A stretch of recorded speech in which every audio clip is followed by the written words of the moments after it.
Welcome back, YouTubers, to another good and bad of the week on this congested weekend where we put out SmackDown review on Friday, good and bad of the week today, TNA pay-per-view predictions out today, and ROH predictions as well as a TNA Bound for Glory review. So pretty congested weekend, but stick with us as we review Raw, TNA, and SmackDown. We are the British Fist. Ka-ching! As you all know, I am Mr. Parkin, but this guy's sitting next to me.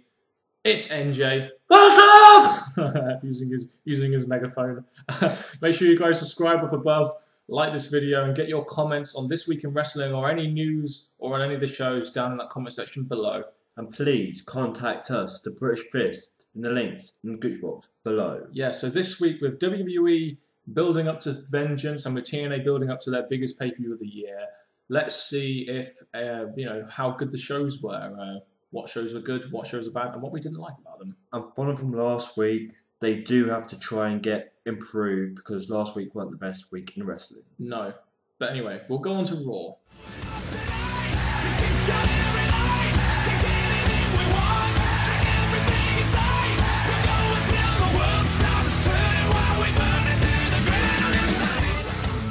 Okay, so we opened up this week's Raw with that whole walkout storyline. We had no one in the arena, no commentators. We had Triple H walking out to the ring solely on his own, trying to get a 2-hour show going with 4 people. But my question with Triple H coming to the ring is that I thought there was meant to be no one there, but for some reason there's someone there to play Triple H's music. And there's a cameraman. A cameraman, obviously, to get the show going. Yeah, and he opens the show as only Triple H could because he's the only one really that's not participating in this walkout apart from the major baby faces of the company.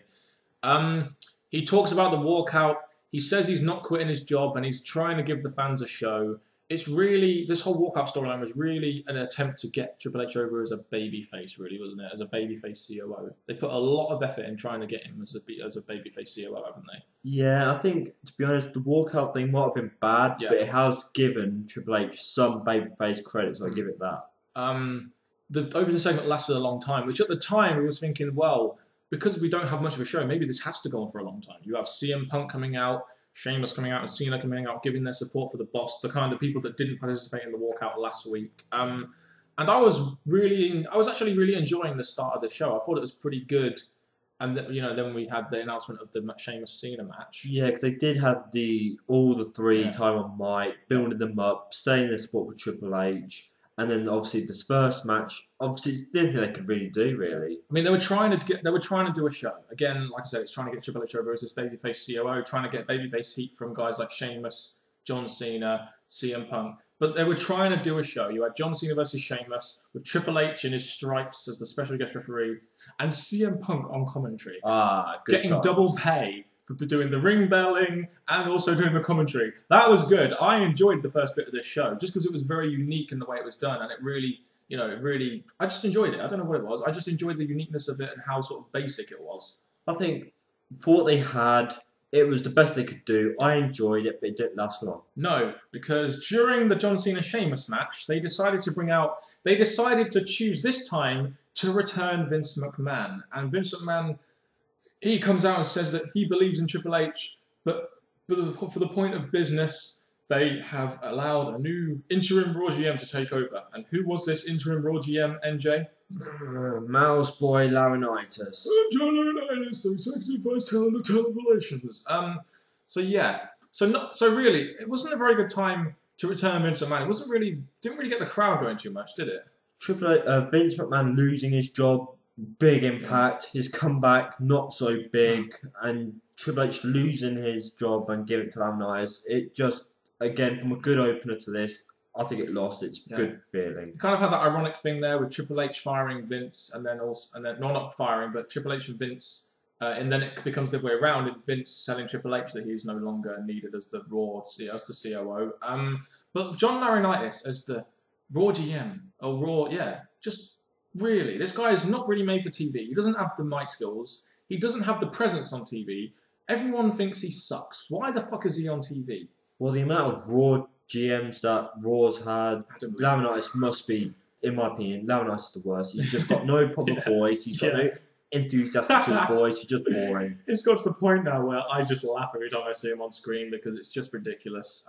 So That whole segment, it was good until that, I think. Even though I'm glad this whole walkout storyline is over, which is why one of the reasons why I kind of like this, because the whole walkout storyline really wasn't good for business in the way that you didn't know there was going to be a show, and it really affected the shows that week, in my opinion. The whole walkout storyline. So I'm just glad it's over. It came to an ending that makes us think what's going to happen next. Yes, and then after that we have the rest of the show. John Morrison versus Christian in street clothes went a minute. It would basically burying John Morrison once again. Yeah, which we expect every week now. And then you have Ziggler, Rhodes, Swagger, and Christian beating on John Morrison, burying him even further. What more can we really say about this other than, is John Morrison going to be released at some time soon? The way I see it, eventually they're going to bring him back because, again, no rest can be tracked this bad. I do feel, though, the way WWE are going with him at the moment, the way they're treating him is the way they're going to see, apparently his contract is up, and they're not going to be renewing it, apparently. Even though John Morrison is a guy who I would like to see being pushed, it doesn't really look like they're going to be going down that route, does it, in the way that they're treating him? Well, it's a real shame you're saying this, because back before his injury, great moments, great matches. I loved him. And now you loved him, which was a highlight of our talk about favourite wrestlers. And now this. To be honest, if Morrison leaves, it's going to be a shame, but they've used him horribly. So. Yes. Yeah. And next we get to a segment which is my personal favourite segment of the night, and I'll get further onto that in a minute. Mark Henry versus Randy Orton. I didn't really like this match, the way they set it up. It went about 3 minutes, and the match itself wasn't really very good, and it's mainly because we've seen this before at a pay-per-view. It was more what happened afterwards that I liked. What are your thoughts on this segment? Yeah, again, it was... The whole, as you said, the aftermath that really got me going, really got me interested. Yeah. Because you had the whole Cody Rhodes getting involved, which was interesting because you have to push their feud or the possible feud that they're going to have. And this is the foundations of what we can only see now as a Cody Rhodes and Randy Orton feud. And I marked the fuck out because I like Cody Rhodes and I kind of like this feud going on, even though I hope Orton does the right thing and puts Rhodes over. They've done a good start, I think, because Cody Rhodes looked dominant over Orton. Mark Henry was there to help. Cody Rhodes looked dominant, so I liked it. And they also had a nice little video package there hyping up the feud between Show and Hendry for Vengeance, which I thought was good. Which is why I thought this segment was probably the best segment of the night, in my opinion. You may have other opinions, but that's my opinion. I agree. It had a lot of positivity to it, but it's just that I'm looking at Cody, looking at his future opponent, and thinking, this could go bad. Yes. Next we have the Diva segment. Rhodes bagged Orton as well, which was good. We should really have bagged the next match, but there we go. We have Kelly and Eve Torres versus Rosa and Tamina. What more can we say about this match, really? That's it. 3 minutes done. Yeah, it went 3 minutes. The whole segment was to show Kelly's aggression. It was a botch fest.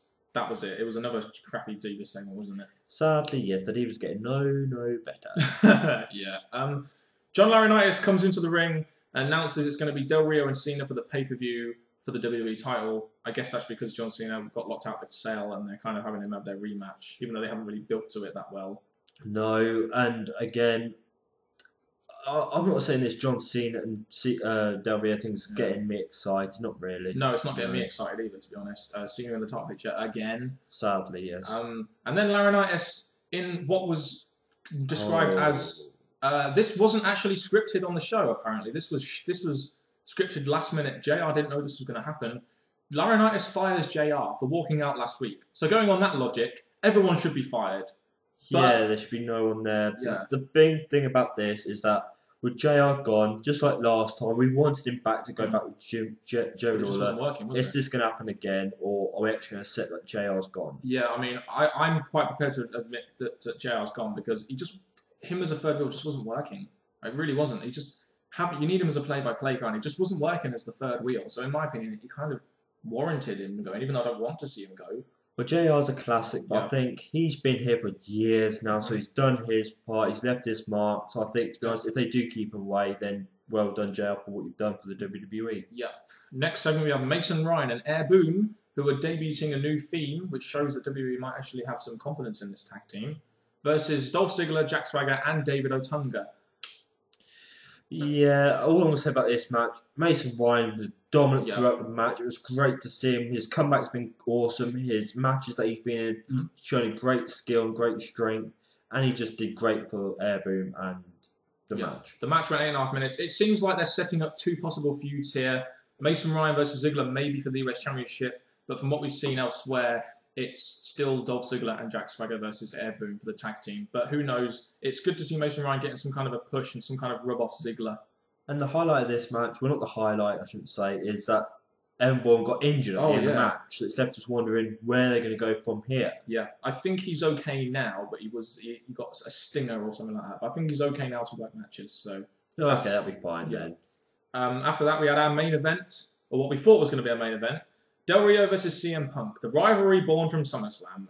This match was going all right until John Laurinaitis stopped it after 5 minutes. Well, the way I see it, this match should have happened because No. at the pay-per-view, we had CM Punk and Del Rio locked in a cage. They needed to sort out their differences. Okay. So I'm thinking it was fine, but then again, the outcome of it just ruined it for me. Yeah, after John Laurinaitis comes out, stops the match, and announces the return of Miz and Truth. Now, firstly, I didn't think this was the best way to bring back Miz and Truth. It was very unclimactic, wasn't it? It was a good way to get him involved in the main event, but the return wasn't very good. I didn't like it. I didn't enjoy it. I don't think it was very well done. Well, I would have said when I first saw them, could this be too soon? But the reason they came back was because obviously the match was announced that it was going to be CM Punk and Triple H versus Awesome Truth. Yes. So we had Punk and Del Rio. For some reason, Del Rio became a temporary babyface versus Miz and Truth. Although I guess both of them has reasons to beat Miz and R-Truth up, so I guess in that sense it does make sense. Del Rio walks out, and then the match ends in a DQ when Truth and Miz start beating up on Punk, and after 2 seconds the referee goes, disqualification! Yeah, I didn't like Del Rio walking out. It's showing his whole weakness again. No, but it got him out of that match, so Triple H could come in and set up the pay-per-view match, which it did well, in my opinion. It set up the tag team match. Yeah, I'm thinking with that, again, I see why they've done it. I see why Awesome Truth are back. So this is one of the matches that I'm glad they've made because it's getting the whole revenge thing done for what happened at Hell in a Cell, and it's going to be put on a good match, I think. One complaint I had about the night was that there was no build between Cena and Del Rio. That's the thing that I noticed most about tonight, about the Raw show. Yeah, Cena didn't really have too much involvement tonight. It's good. It's just that, I need to see some involvement between him and Del Rio, don't we? That would have been a good idea, but I guess they haven't really made Del Rio look strong by the end of the night. So again, it was just a bit of that's what I said all along, bad ending. Definitely. Any more thoughts? Again, it wasn't the best Raw, I'm going to say, but I need my overall thoughts to the last video. Definitely the worst show of the week, in my opinion, but we'll go more onto that, onto our overall thoughts. So let's get on to TNA Impact Wrestling before Bound for Glory. Yeah, let's.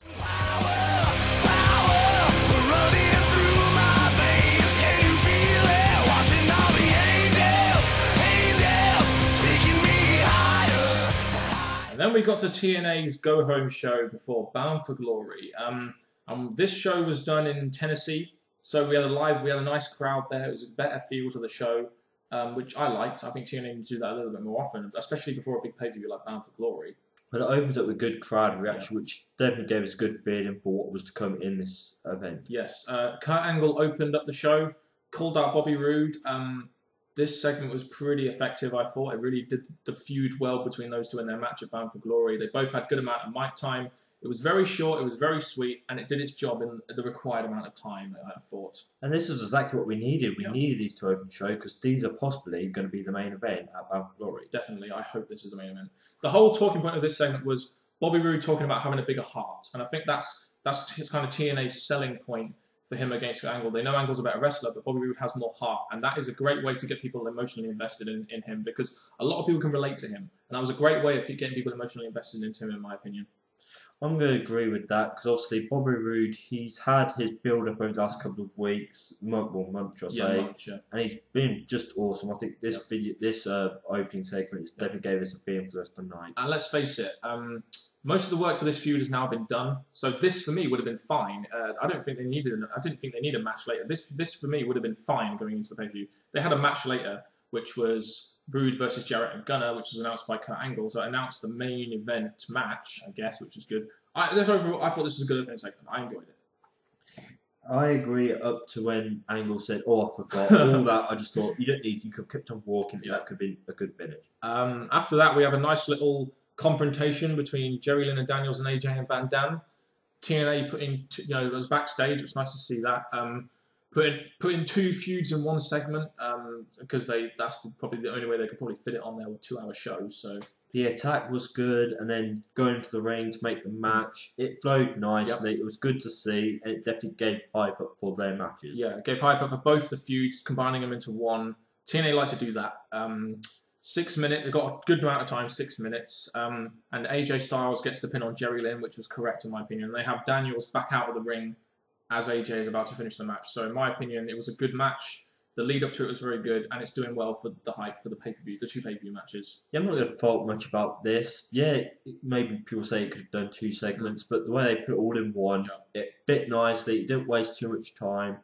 Again, I'm going to say that they did it. They rounded it up nicely with AJ getting the pin on Jerry Lynn. Yes. Next we have Samoa Joe versus Matt Morgan, a match which you've seen on pay-per-view before.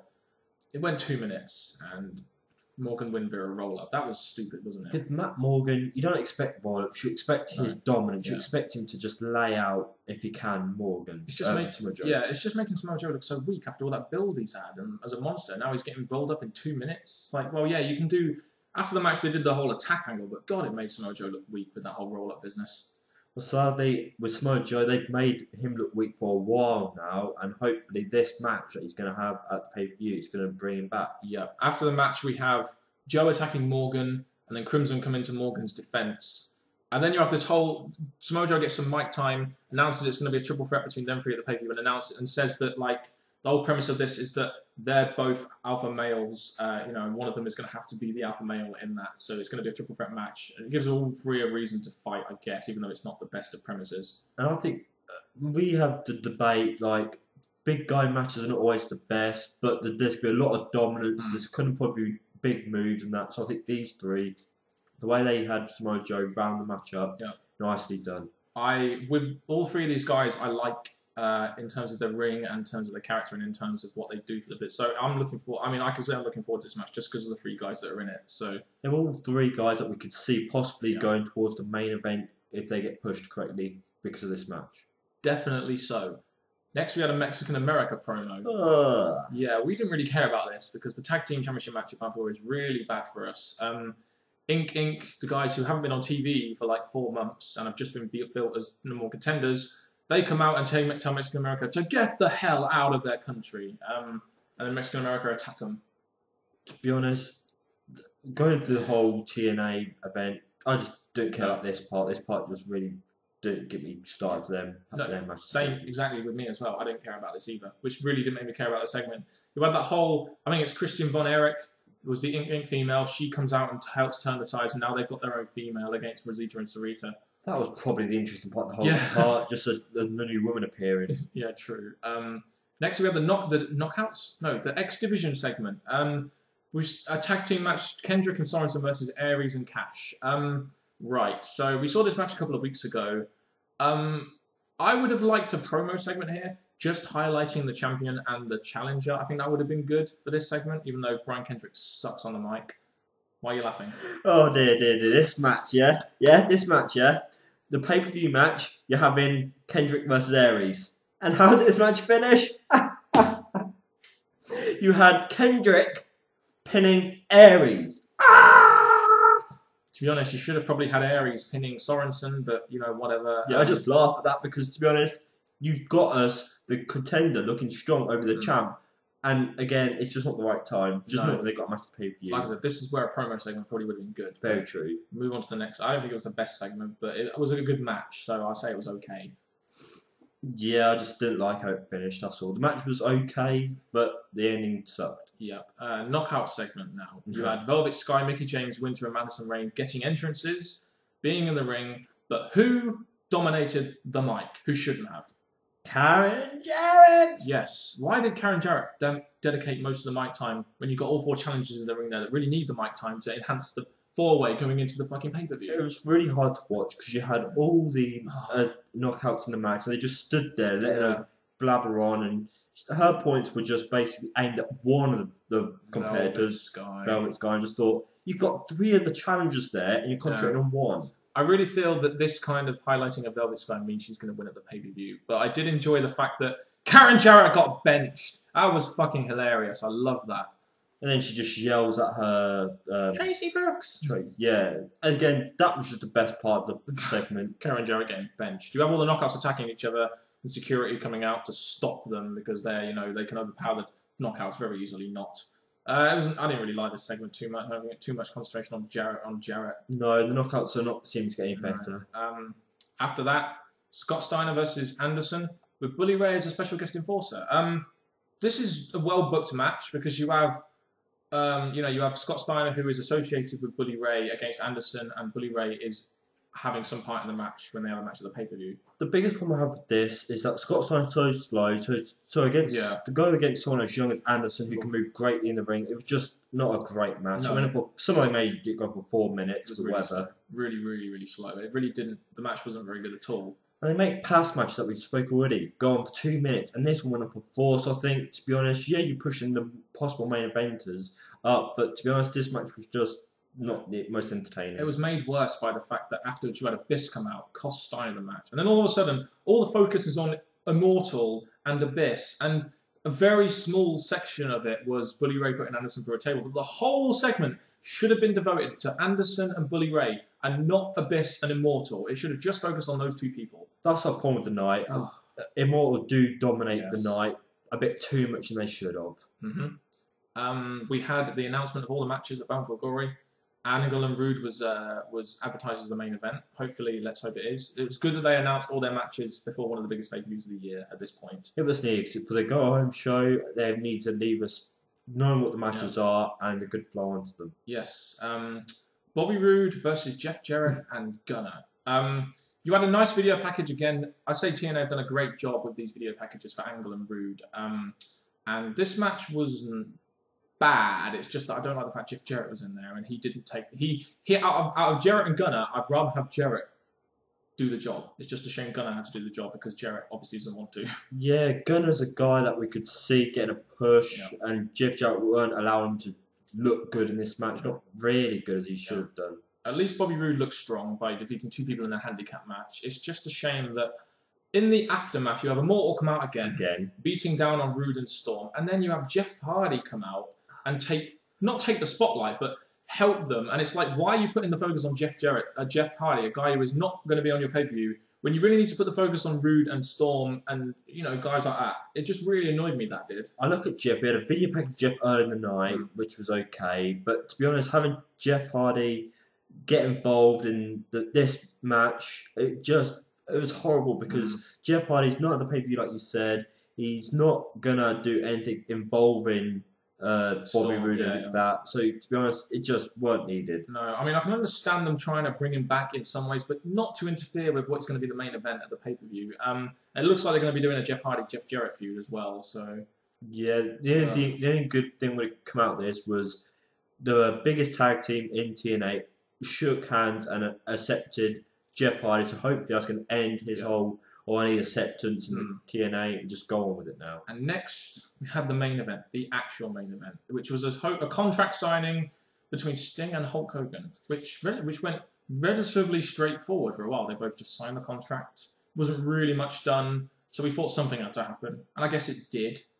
We had Bischoff eventually coming out after they had their say against each other, and basically Hogan attacks Sting and lays him out. Yeah, that's pretty much it. You had Hogan dominate the mic over Sting. You're hyping up this whole control of the business storyline going along there. So, yeah, I don't like the fact that 2 old guys are main eventing a TNA show and really they need to be focusing on their newer talent like Bobby Roode. That's one thing that's really annoyed me throughout this whole Bound for Glory series build, the fact that old guys are main eventing the show. That's just one thing. No, again, I know this got importance to it, but the TNA Championship's even more important than this match.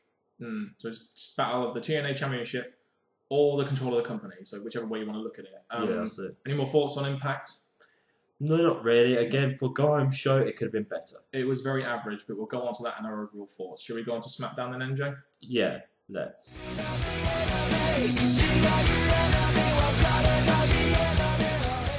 Right, so SmackDown this week. First thing we noticed was that we had quite a good attendance. And what was that due to, do you think, NJ? Something that we didn't see on the TV this week. D-Generation X! Yeah. And also, we had the announcement of a 41-man Royal Rumble, which was supposed to be Battle Royal, which was supposed to be the biggest of all time, to try and get fans in, and it actually managed to get seats filled. So I guess it did its job in that sense. That's very true. You had the camera going around the whole arena, you see all the fans there, so it was a good opener. Whereas before, we've seen the arenas half empty, so I guess it's good in that sense. It's working. We open up with Teddy Long and John Laurinaitis. Oh. At least this was John Laurinaitis' only appearance, which was good. They announced a 41-man battle royal for the number one contendership for the title of the winner's choosing, as it's the historic second most weekly episodic show on whatever the channel is in America. That was very good that SmackDown got that. And again, the match was straight after. The Raw wrestlers come down, the SmackDown wrestlers come down, and it starts. Yeah, so effective opening segment, I guess. Just John Laurinaitis, just keep him off the mic. Please do. So afterwards, we had the 41-man battle royal. It's supposed to be it's one more than the last biggest. This was a massive clusterfuck at the beginning, wasn't it? Yeah, it was a big mess. I don't know really why they're doing all this. No. Like, they have some wrestlers in ring at a time, but having all in was just a mess. Was this segment really necessary? Do you think better time could have been devoted to, say, building up a Mark Henry Big Show feud rather than doing this? Yeah, because to be honest, we don't need to have this championship match for the late in the night. We just need a build-up for their pay-per-view, not this. The start of the match was really bad. I mean, the first 10 minutes, we really couldn't get into because there were so many people there. But however, just some things that we noted down were Cody Rhodes got eliminated first, which was freaking stupid. You had Sheamus eliminating a lot of people. And Mason Ryan. Yeah, and Mason Ryan. You also had Punk, Truth, and Miz interacting on the outside. And you also had Christian eliminating Sheamus. So there's a lot of storylines there that they managed to get into the Battle Royal, which was nice. And the thing I didn't like is throughout the match, the wrestlers that you don't want to see make it far in it, made far in it. I just thought that was a downfall for it. But Jinder Mahal was in the last 5. Yeah, very well, man. It ends when Orton eliminates Miz, so Orton, of course, wins this Battle Royal. Who did he pick to face? Cody Rhodes, the guy who he's feuding with at the moment. Would be a good idea, but no, he picks Mark Henry for the main event. Of course. I'd have liked to have seen him maybe go after the IC title, but I guess this is their way of ending Orton's pursuit of the World Heavyweight Championship and switching to Orton and switching to Rhodes, so... I guess that's the only way we could look at that. You know what, though? I mean, this wasn't... The last 5 minutes were decent, so, it's just, why does Orton have to win? And, again... I know, we don't really want to see Mark Henry and Orton again. They finished that. Yeah, we had no appearance here of Mark Henry, which I thought was a bit ridiculous. But only one time he appeared, and that was the main event. That was one thing I was a bit disappointed with on this SmackDown. Really disappointed. After, any more thoughts on that before we move on to the next segment? No, I think that's it. I just covered the match again. It wasn't that entertaining. No. As you said, the ending wrapped up nicely. Yeah. But no. Kelly versus Beth Phoenix in a non-title match. Wow. Do you know what? Lately, the Divas segments have not really been very good. I just really think they need to move on from Kelly now. I had hope when they said the Divas are doomed, but they haven't been that great, and the Divas matches haven't been that great. So again, I wasn't expecting much for this. Beth Phoenix pins Kelly in 2 minutes. I guess the champion does look strong, but I'd like to see her maybe get a promo segment at some point. But it just wasn't a very good segment. It was very boring and very dull, wasn't it? Yeah, quick matches again. Like I said, with most quick matches, you don't really show the wrestlers or the Divas moves and the dominance, so I just thought this was just too quick. Then backstage, we have Black Sin Cara attacking Blue Sin Cara, evil attacking good, and he takes Sin Cara's mask off. And I thought this was quite interesting. I really was actually into this. He takes the mask off and puts it on himself for his match, which he was having with Gabriel. So I think the way I see that is just that Black Sin Cara is saying, I'm the real Sin Cara, I've just taken out him, I'm the real Sin Cara to go for his match. Yes, that was, I mean, we both found that quite interesting. But then we had the match with Sin Cara with his blue mask on versus Justin Gabriel. And the one thing I really want to say here is this went on 2 minutes and basically Gabriel got buried by Sin Cara. Wasn't Gabriel supposed to be like being built as another mid-card babyface with all those video packages they gave him?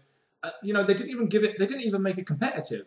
If they gave him a competitive match, I wouldn't mind him losing. It's just the fact he's losing in 2 fucking minutes to Sin Cara. It's horrible. Like, we've just had a 2-minute Divas match. We're having a 2-minute match that I think Justin Gabriel could be doing a lot better in. Yeah. And again, both these two should have been looking strong. You have Justin Gabriel, a future mid-card, and Sin Cara. He needs to look good for his next match that he's going to probably have against the Blue Sin Cara. Yeah, it needs to be a competitive match and a lot longer if it was going to achieve anything and really make both guys look any good. Very true, yeah. For our main event, we had Del Rio versus Sheamus, match which was made earlier on in the night. You know, the way they're using Del Rio at the moment, they're pretty much using him as filler, aren't they? They've used him to develop the Sin Cara storyline, and in this segment they were using him to develop the Sheamus Christian storyline, and it really gets me thinking, if Cena or Orton was the champion, this wouldn't be happening. So it really shows me that WWE don't have all the confidence in the world in Del Rio if they're using him to further storylines rather than furthering his own storyline, which we haven't really had much hype for yet. No, because I look at Del Rio, I'm thinking, after making him lose his championship, you need to start making him look like a dominant champion and having him go in possible matches that are going to damage one of the two. It was just wrong move. You know what, though? This match went on 4 minutes. It was going good. I think this match really would have benefited from getting more time. And also, instead of Christian distracting Sheamus, it should have ended in a DQ, so none of them looked weak, in my opinion. That's how it should have gone. A bit longer and a DQ. But as we got it, Alberto Del Rio got a clean win on Sheamus. Well, we're actually clean, but the way they did it with Christian getting involved, I think that was quite nice. They had Christian screw Sheamus, which is, of course, going to bring up their feud a bit more. And Del Rio's pick up a win, even though it's not really made Del Rio look strong. Compared to his match on Raw to this, they're not really building up Del Rio to be a credible champion, not really. So at least they're building the heel Christian decent in this feud against Sheamus, which is just being done to get him over as a top main event babyface. But it just really goes to show, I really hate it when you're talking more about a lower storyline when really you should be focusing on the WWE champion in a segment. That's the thing that annoys me about these segments most. Even though they do a good job of developing storylines, we really need more emphasis on that top guy, WWE champion Del Rio. That's very true. And again, he's only got 1 week to start looking stronger against his match against Cena, but it's the same it didn't get done today. Yes, let's hope they do something good with him on the Go Up show, NJ. True. Next, we have tag team action. Dolph Ziggler and Jack Swagger versus Kofi Kingston and Evan Bourne's replacement, the ever so charismatic, fuck you, YouTube show wanker, Zack fucking Ryder. And I really thought this was horrible because Zack Ryder could have been replaced by Mason Bryan, which would have made more sense. But this match was just not the best match. They did good against each other, but having Zack Ryder there and him looking dominant in the match just didn't do good. I just really think that with this whole Vicky Guerrero stable, they really need to have Ziggler forefronting that stable with the US Championship and have someone like Drew McIntyre in that tag team with Jack Swagger. It would really make things work a lot better, in my opinion. But at least WWE has given us tag team action every week now, and they've got tag team champions that we can get behind, which is nice. We didn't see that ever before. No, but I can't get behind this match because the ending was horrible. Yes. For some reason, they had Ryder, who was just thrown into this match, pinning Ziggler, who one is a challenger for the tag championships. Yes. Two are United States champion. So to be honest, they've really damaged Ziggler's push at this particular night. Yeah, I'll go with you. I mean, I thought the match was pretty good. It's just that the ending sucked, and that's one thing that really put me off this match. But Zack Ryder pinning Ziggler, really? Oh, I don't like it. Again, tag match good, a result bad. Yeah. And then we get to our main event of the evening. Mark Henry versus Randy Orton. I think this is the 4th match now they've had. They had one on Raw, 2 on a pay-per-view. They were interesting at first, but now we've seen it so often, it's just not the same. It's boring now, isn't it? Yeah, and the thing about this match, dominance for Mark Henry expected. Orton doing his wiggle to try and get the RKO normal, but it was the aftermath that actually made this match what it was. Like I said, we only saw Henry once the whole night, which I didn't like. But the basic premise of this match was to set up the two main feuds on SmackDown. You had Cody Rhodes interfering and helping Mark Henry beat on Orton after a disqualification is caused. So that helped the Orton and Cody Rhodes rivalry. And then you had Big Show come in, and they had a real nice confrontation in the ring, didn't they, Mark Henry and Big Show? That's very true, because you are expecting this. You're expecting to see all the feuds go at it, and you can see what possibly is going to happen at Vengeance. But because of this, the way it was all done, the way that you had Big Show and Orton teaming up at the end, it made me think that we got a tag match here for the go-home show. Yeah, and also the thing that really pissed me off is Orton RKO's Cody Rhodes. Just, it's kind of hard to believe when a guy has just been in a 41-man battle royal, has just been dominated by Mark Henry, that he still has to come out on top against Cody Rhodes. And this is one of the fears I have of this feud. that Orton is not going to want to put over Cody Rhodes, and Cody Rhodes is going to be worse off for something which really should be coming out better from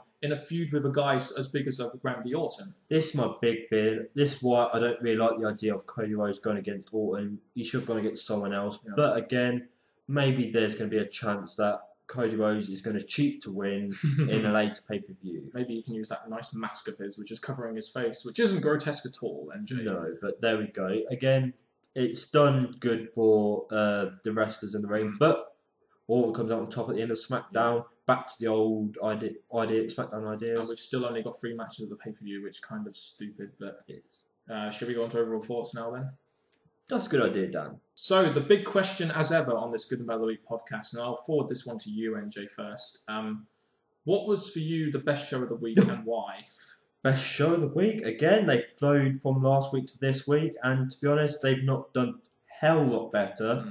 SmackDown was quite interesting because they're the ones who had the most build up to their pay-per-view. Yeah. So I'm going to say it's a clash between TNA and SmackDown, but SmackDown may just beat it. It's the same with me. I have a real clash between SmackDown and TNA. Raw was definitely the worst show for me. It had the most happening on it, but it just wasn't the best show, and I think it can really benefit from just simplifying a lot of their bookings. And it goes to our videos that we've made on our personal channels. Too many ideas in one go, and I think they've just made all these Raws recently too clusterfuck. Yeah, the TNA Go show was pretty average in my opinion. It could have done better. Me and NJ both thought that.